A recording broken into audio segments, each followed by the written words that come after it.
یہ بات آج سے 9 سال پہلے کی، جب ہم نئے نئے ایک کرائے کے گھر میں شفٹ ہو رہے تھے۔ گھر لینے سے پہلے مالک مکان اور محلے کے کچھ لوگوں نے بتایا تھا کہ یہ گھر بھاری ہے، اس میں جنات ہیں، سایہ ہے۔ خیر، میرے ابا ان چیزوں میں زیادہ یقین نہیں رکھتے، تو انہوں نے ہنس کے ٹال دی کہ ہم خود جن ہیں۔ خیر، ہم اس گھر میں شفٹ ہو گئے۔ ہم سے پہلے کوئی اور اس گھر کو نہیں لے رہا تھا، کوئی 1 ہفتے سے زیادہ نہ ٹک پاتا، اگر لے بھی لیتا تو کوئی بھی 1 ہفتے سے زیادہ نہ ٹک پاتا۔ ہمارے شروع کے 3 سال بہت ٹھیک گزرے، درمیان میں کچھ چھوٹے موٹے واقعات ہوئے جن پر ہم نے زیادہ توجہ سال اسی طرح گزر گئے، لیکن ان واقعات پر ہم نے توجہ نہیں دی تو اچانک واقعات بڑھنا شروع ہو گئے۔ ایک دفعہ کا ذکر ہے کہ ہم اپنے کسی عزیز کی شادی سے واپس آ رہے تھے اور آتے ہی سو گئے۔ تھوڑی دیر بعد ہمارے ذہن سے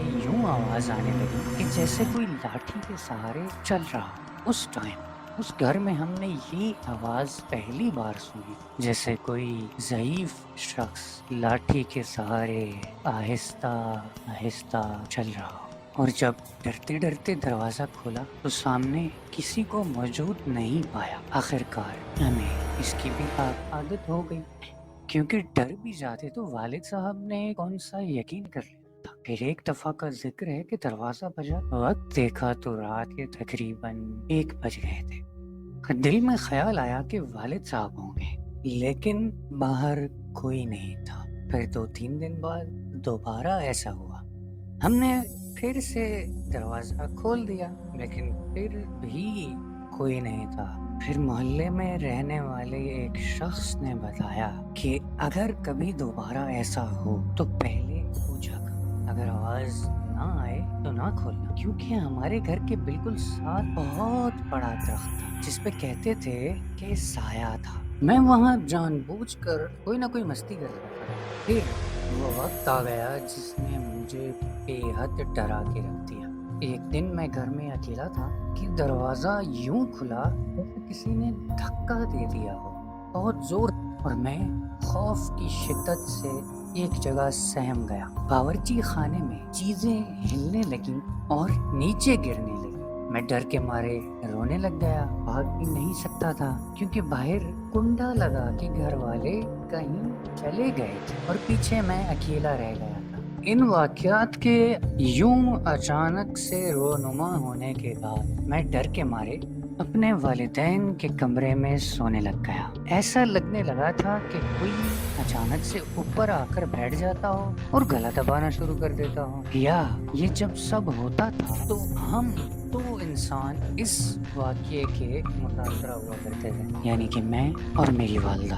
ایک مرتبہ یوں بھی ہوا کہ ہمارے والد صاحب گھر میں کوئی کام کر رہے تھے اور اچانک سے سیدھے کھڑے ہوئے تو مجھے یوں لگا کہ ان کے پیچھے ایک بھیانک چہرے والا کوئی شخص کھڑا مجھے گھور رہا ہے۔